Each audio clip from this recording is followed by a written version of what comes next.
can see the little hill I'm about to climb out here in the middle of nowhere. Well, I thought I was, but there's some bikers up there. Not motorcyclists, but like dirt bikers.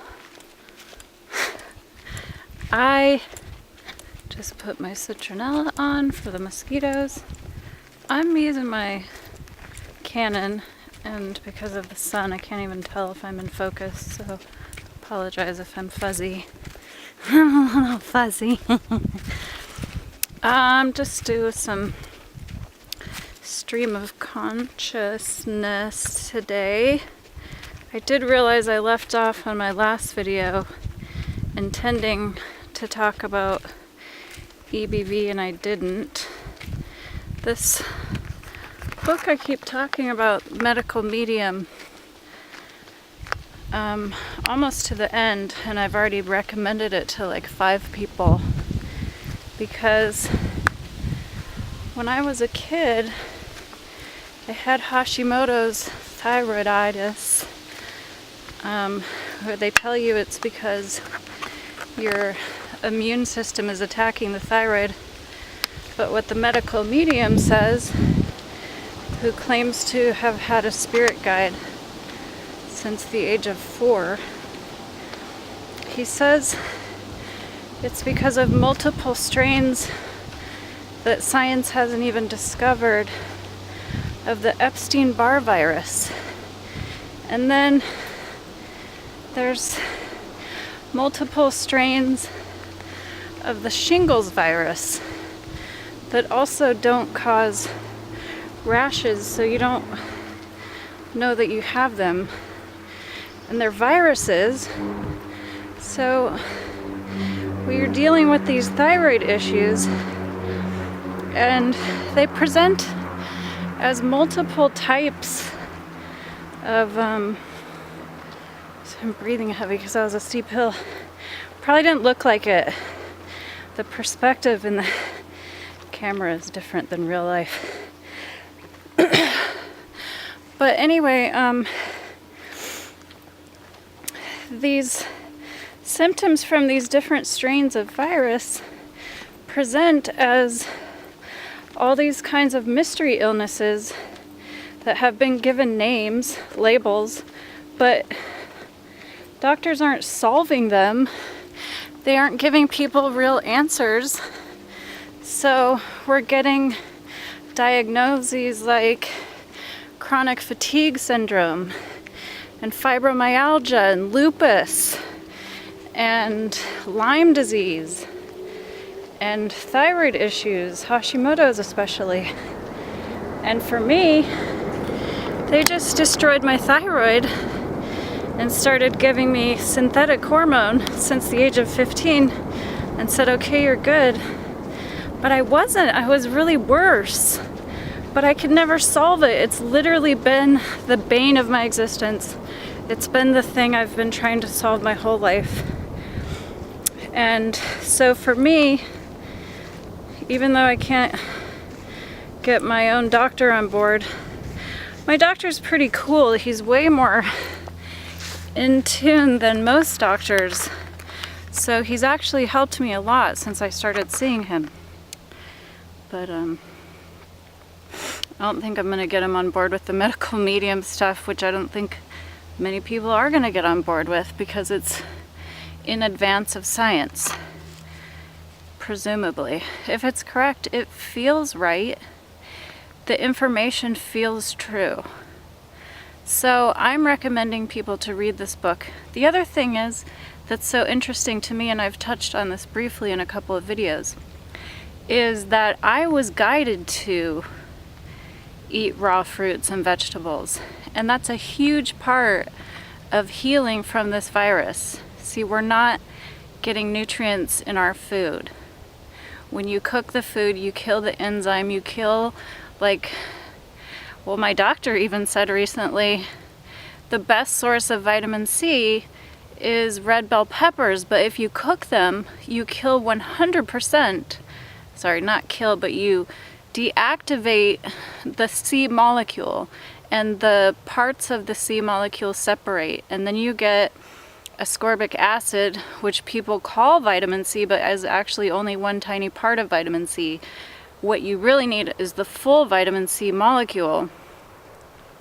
And so cooking destroys these nutrients, or in a lot of cases splits them apart and makes them unrecognizable to the body. So I keep looking at the viewfinder as I look like I'm not looking at you. I'm trying to retrain myself, but I'm a little vain, so it's hard not to look at myself. But yeah, so here, like, I'm out harvesting shit whenever it comes into season. Right now it's nettles. Year-round it's chaga. I always have chaga brewing into a tincture. It's one of the most amazing plant medicines I'm aware of. So I'm always making chaga tincture because I always want to have it on hand. It's nettle season, so I'm harvesting nettles because nettles are amazing for arthritis and gout, which are some of the symptoms that I'm suffering with because of what I assume is uric acid buildup from low kidney function and or recovering from a lot of shit that I've already briefly touched on. The last few years I haven't been that healthy. So I'm basically starting from scratch just from the last few months, even though I put like 10 years into veganism before I took a break. And I like 6 or 7 of those were raw vegan. And I was feeling really good, but still I hadn't really solved all of my issues. So, sorry I'm going on so many tangents, but it's just because I know so much information and it's hard to put all the pieces of the puzzle into a concise picture for you. That's what's cool about the Medical Medium book, is because it takes a whole bunch of the information that I already had and adds this whole nother element to it. And it also helps explain to people why these things are relevant in a way that I don't usually do. I just try to explain that we're not getting the nutrients and the enzymes that we need from our food, and that's true. But the other thing is, there are things in food that will heal you if you don't destroy them by cooking.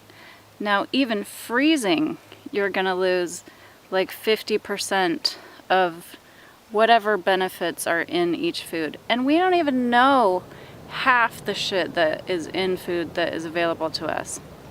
One of the things the Medical Medium strongly advocates is celery juice, because it contains a perfect mineral balance of salts. And then here you go, in your brain tells you, or science has trained you, that salt is bad, but salt isn't bad. In fact, my doctor wants me to take so much of these trace minerals. I can't even take the amount that he wants me to take, and I don't completely agree with him on that, but I do agree that salt is necessary. I crave salt, and these diets that advocate no salt, I don't know. Maybe there's some types of body chemistry that function better without salt. I don't know. Me personally, I do not. I crave salt in a big way. My doctor backs it with lab testing, hair mineral tissue sampling, and blood samples on what, like, if your minerals are in range. And where do you get minerals from? Salt and plants.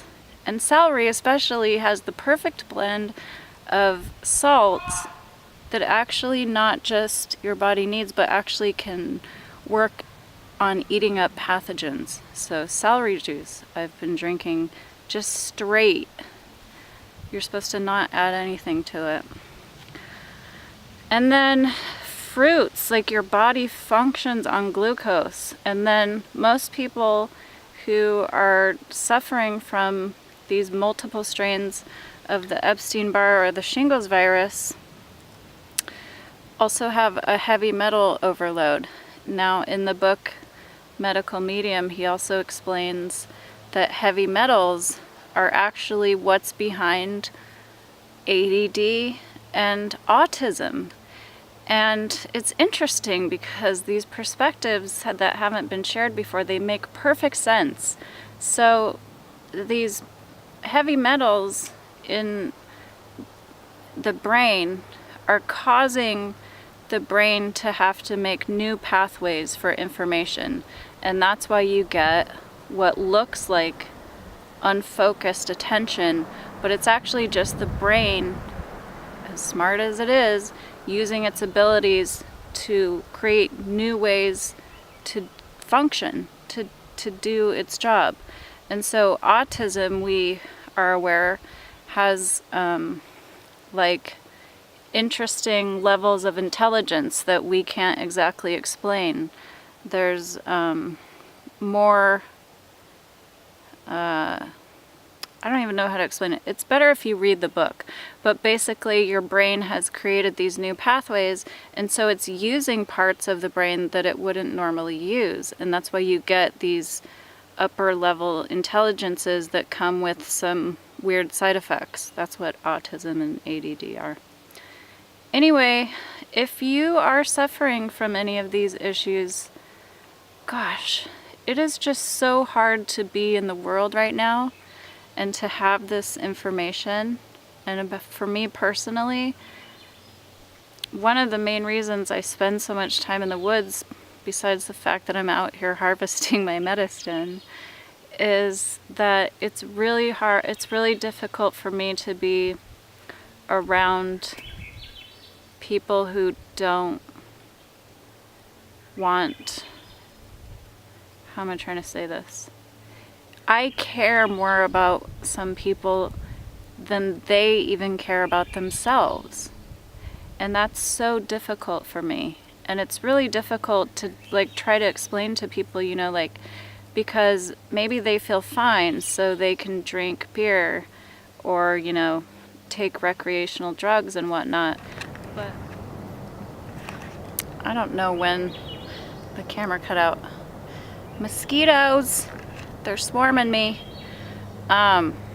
So yeah, I'm actually just having a hard time with being around human beings because I care more about most people than they care about themselves. And I'm watching them do what I was doing at their age, and now being aware of what it has done to my body and knowing that, you know, just what they think is having fun on the weekends or, you know, having a beer with friends or taking recreational drugs is really like they're only 10 years away from losing the functionality of their most important organs, the liver and the kidneys and the adrenals, that completely are the washers of your whole system that keep your blood clean. And you need clean blood to have a good life. So if you don't want to be in pain and you don't want to suffer, especially if you already are suffering,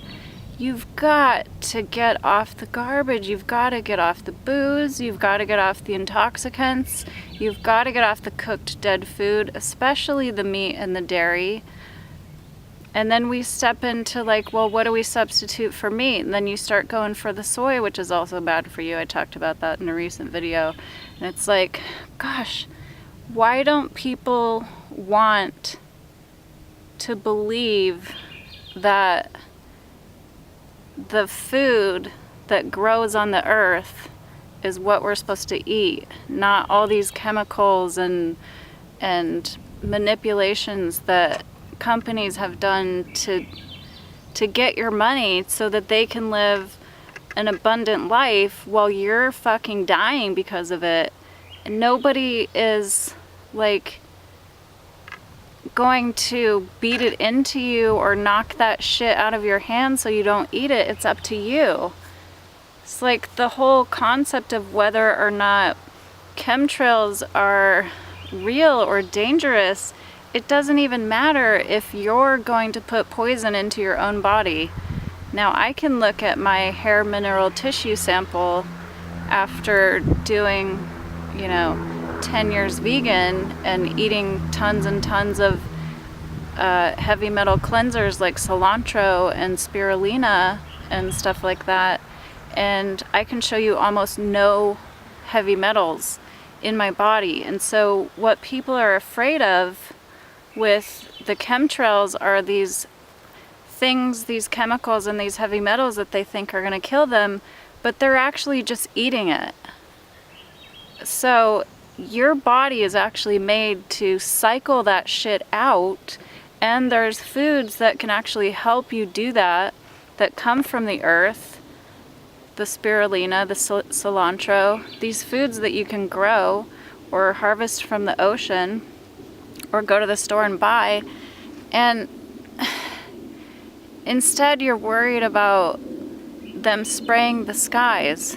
And you're not even like putting a thought process in behind, like, who are they paying to go spray the skies that's gonna be like, oh, okay, sure, I'll go kill my own planet. It's so much just like misconceptualization of what's actually going on. The problem is when you go down the rabbit hole of the conspiracy theories, you could spend all day there and start to panic that the whole world and the Illuminati is all against you.